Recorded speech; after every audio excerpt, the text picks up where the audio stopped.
name is Ashley Morales, and joining us today on Impact Catalyst is Dr. Diana Santangelo, the director of Thrive by Five. Thank you so much for being here today, Diana. Absolutely. Happy to be here.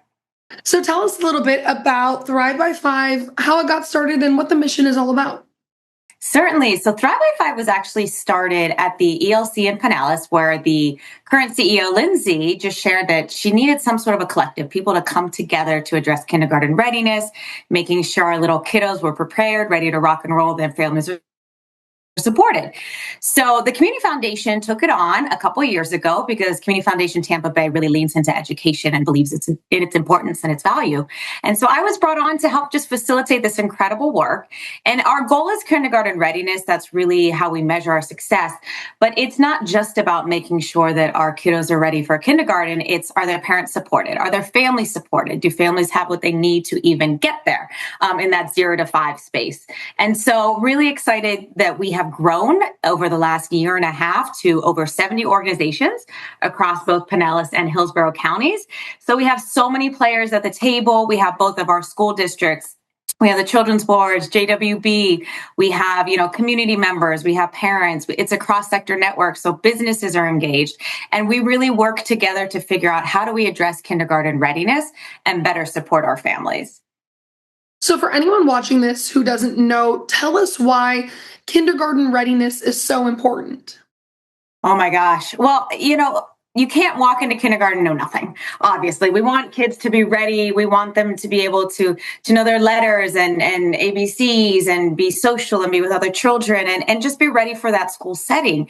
And unfortunately, in Tampa Bay, only about 1 out of 2 of our children are ready for kindergarten, which is shockingly low. And it's not unique just to Tampa Bay. So we see this across the country and in different spaces and different counties. So it is a problem that extends, but we got to start here and we got to figure out how to take care of our community first and support that. So, and like I shared, it's not just about the academic piece. It's making sure that, if a child needs some additional supports, if there's some behavioral challenges, or if there's any sort of physical or special need that a child has, we don't want to wait till 5. So we want to make sure that even before a child's born, that mom has everything that she needs and make sure that there's a healthy birth, there's a support system in place. And then by the time a child does get into kindergarten, they have everything that they need in place and that they can be successful, they can be ready, they can rock those 3rd grade reading level scores and continue and throughout their academic years and just develop prosperity for themselves and be successful in life.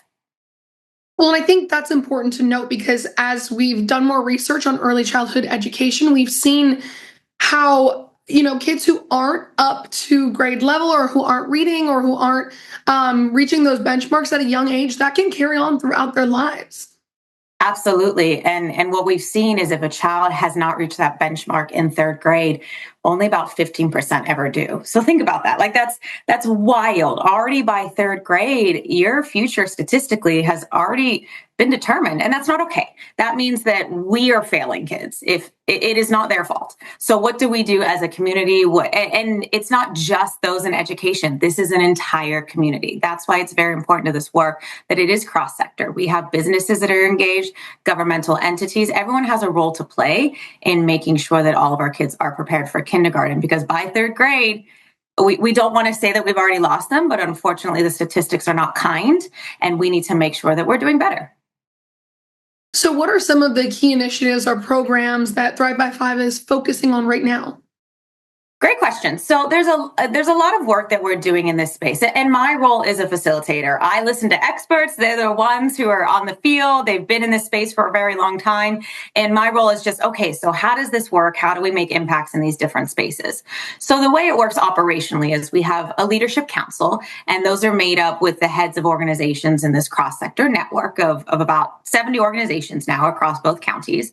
And then we have 4 spaces that we work in that members feel is incredibly important.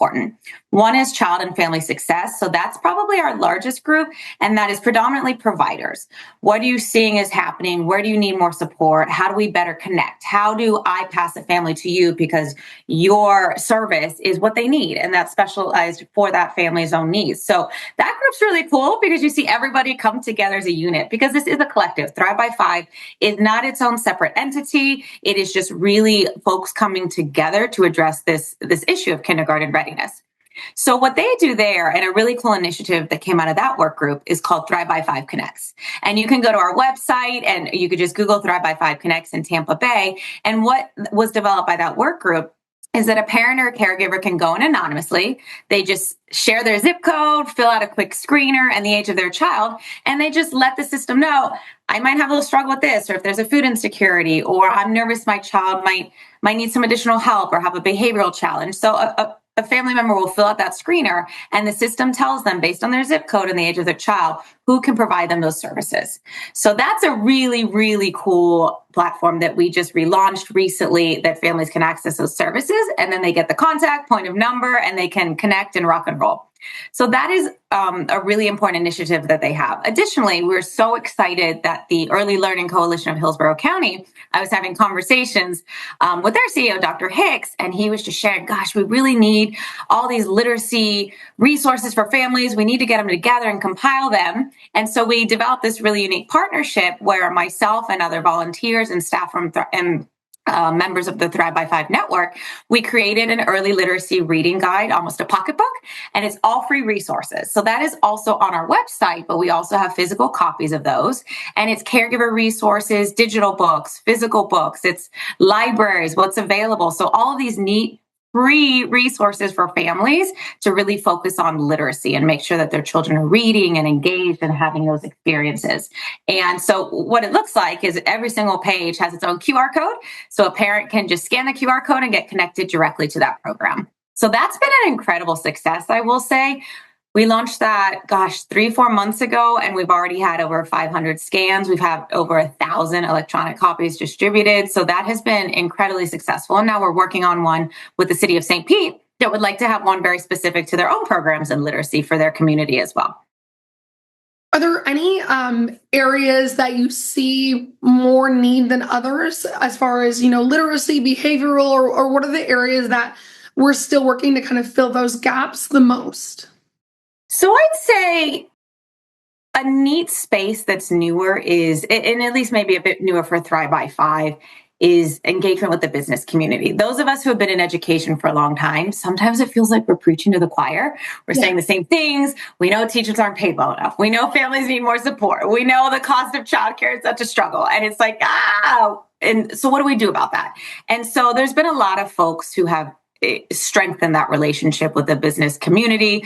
Of course, our ELCs do. We work closely with the Florida Chamber of Commerce as well, the Children's Movement, which is a statewide advocacy network for Florida in terms of early learning. And so one of the initiatives is the Family Friendly Tampa Bay initiative.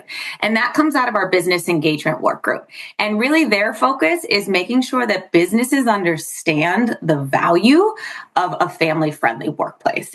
And I think folks, especially after COVID, are really understanding that it's not just about work. You got to be able to take care of your family too. But the win for businesses are that when employees feel like they're supported and that they're allowed to take care of their families and their loved ones, they actually are going to be much more productive. They're going to do better by your business, and you're going to be able to retain them. So the ROI is incredible for businesses. So what the Family Friendly Tampa Bay initiative is highlighting those companies that are taking care of their employees. And that is incredibly valuable. And so each year we have an annual award, and Synovus has been an amazing partner hosting these awards each and every year. And a company or an organization can fill out as a self-assessment. It's about a 15-minute application on familyfriendlytampabay.org. And they just fill it out and just share what some of their practices are. And so what we're looking at is, do you have paid time off? Do you have ideally maternal leave? So when mom has a baby, does she have to rush back to work, or can dad or whoever that other caregiver is or family member is be able to support that family? Do you have flexible work schedules? Do you have benefits for employees? Do they know that if their child is sick, they're able to run out and get their child, and maybe they'll just get that work done later that evening, and that's okay too in workspaces where that's possible? Or if it's not, do they know their schedules weeks in advance so that they can plan and prepare? So that's been a really neat initiative that has grown. And I think the fun part is that it's not about are you family friendly or not. It's where do you fall in that. And so when you actually go through the system based on your responses, it will tell you what level you're at. And I'll use Community Foundation as a perfect example. We were at the third level. We were gold, which is great. I mean, we have great benefits. We have a great work environment. I can personally speak to that, being able to take care of my loved ones. But we weren't quite at platinum. There were some things we could have done better. And so we talked about it. And we wanted to make sure that our staff had some paid time off to give back to the community and to have that opportunity to volunteer in the community, get engaged with another nonprofit perhaps. And that bumped us up to that platinum level, because when you're at that top tier, it's, are you looking at DI? Are you looking at corporate engagement with the community and volunteerism? And so it almost pressured us to make sure that we were doing better, which is, a really great thing. So we bring together these organizations and we say, well, what are you doing? That's a great idea. Maybe we can do that. And some really large entities, they can have a childcare site right there. And there's Florida, childcare tax credits now and things that are really happening in this space. So it's a great way to have a little bit of friendly peer pressure and competition, but it's for the greater good. That way we can all do better as organizations and as human beings, just to make sure that we're taking care of our employees and our people. That's definitely one great thing that came out of those really challenging COVID times is that, that flexibility that I've seen, even anecdotally, in my circles, I have friends who maybe don't necessarily love everything about their job, but it's so flexible and they know if their child is sick, they can run out, they can finish their workday at home. Even having those minor flexibilities like that can keep someone in that role, and keep them retain that employee longer than they maybe would have otherwise. It's actually the number one reason why people leave jobs are those challenges with childcare and lack of flexibility in Florida. So it is incredibly important to parents and not even just parents, like even myself, like I'm a dog mom. So, right? Like, and my loved ones are my sister and my best friend. And I need to know that, I can take care of them when necessary, or if I'm sick, can I work from home that day? I'm still going to accomplish my work, and knowing that there's that flexibility and that your employer cares for you and wants you to be happy and well. But they also know that when you are that way, statistics show, like I shared, you are going to retain employees. It's easier to do that. And so it really benefits everyone. And I think it really shines a light on that human element of what needs to be happening in the workplace. So do you ever receive any feedback from parents who are using these resources or were able to get connected through the Thrive by Five programs or the collective? Sure. And my role is more so I work more closely with organizations, but now we're doing some conversations with parents, because when we're talking about literacy, and we know this is a huge challenge and it ties to, of course, kindergarten readiness, we want to make sure that kids are reading, and not just reading for the academic component of it, reading because that means they're spending time with mom, or they're spending time with their uncle or a sibling. It's really important to have that bonding time and that attention. So we want to make sure that books are in the home, that those healthy interactions are there, that play is there. So that's been a really neat piece of the work. So we're chatting with parents. What might be a reason why you don't read to kids? And honestly, what I hear a lot, time. It's a tough time right now. If mom and dad or whoever's in the home are working, and they're working multiple jobs and they're coming home exhausted, and let alone childcare costs are over like 20% of many families' income. And in many cities, I think it's close to like almost 20 cities now that childcare actually costs more than rent. So families are hurting and they're struggling. And when you need to get food on the table and when you're exhausted, it's not always the first thing. Do I need, I'm going to read to my child. It has to happen. And you see parents that do that, which is incredible, but it's how do we do better to support those parents who are stressed or might not have books at home or might not have a library right next to them. And so those things came out of that, like the early literacy resource guide. We need to be speaking more with parents to understand what their challenges are. And do they even know? I'll be the first to share. My background is K-12. I spent the first bulk of my career with youth. So I had no idea that by the age of 4, 80% of the brains are developed. By 5, 90% is developed. And that is wild to think about. And so how do we make sure that parents who aren't in the space of education do understand how quickly that brain is developing? I mean, in the first year, there's 700 neuron connections every second.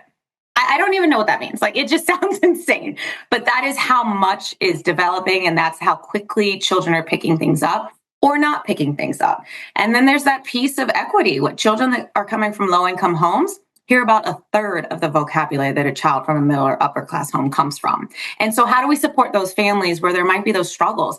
If mom and dad are working 2, 3 jobs to take care of their family, that child is not going to maybe have the same exposure to vocabulary and books that another child might have.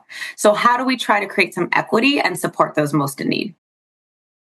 So, for anybody watching this interview who's looking to get involved, how can they support your work and bring this into their own lives? Absolutely. So there's definitely so many different ways. We have funders that are involved that just say, this matters to me. I want to direct some of my funds to support this work. We have community members. I have an incredible community member. I won't share her name because she's way too humble and she'll be mad at me. But she has been so fabulous in working with data and statistics and helping me put things together and driving the work forward, and the Thrive by Five Connects platform. And we have folks that through their own work and their organizations, they are so busy, but they believe in the power of this collective work. And so they take hours each month to make sure they're attending these meetings, to follow up, to connect folks to services. So there's so many different ways to be engaged. It is a cross-sector network. We want businesses to really think about their family-friendly policies and engage with that work. And filling out the application and the annual awards is really fun, and going to those networking events, but it's, what are you doing tangibly? What are you doing within your own workplaces? So I would say that honestly, everyone has a role to play. And we have some folks that are just community members that say, I'm going to drop off those early literacy resource guides at this place and that place and that place because they need to get it. And we just recently got our guide started to be translated into Spanish because there was a lot of conversation. Well, we can't leave out our Spanish speakers. And what about those parents who might not be comfortable reading in English? And maybe the only books they have are in English that they might get from schools or libraries. So how do we make sure that we're getting all that information out in other languages? So we had a marketing firm step up and say, we got you. And just did it for us pro bono. So everyone has a role to play. And so, of course, I'm sure my information will be shared, but please feel free to reach out to me or go to our website at Thrive by Five, and then you could fill out that information. I'd be happy to connect and explore just synergies and how we can support this work. Absolutely. So your contact information is on the Thrive by Five website. Yes, absolutely. Perfect. Thank you so much for being here today and for the work that you're doing in our community. It really makes a difference. Thank you, Ashley. And I appreciate the opportunity to highlight the work that all of our partners are doing in this space. This is really them, and they are pushing this work forward. And it's so important for our community. And I'm really, really excited to see the engagement and the spirit behind this.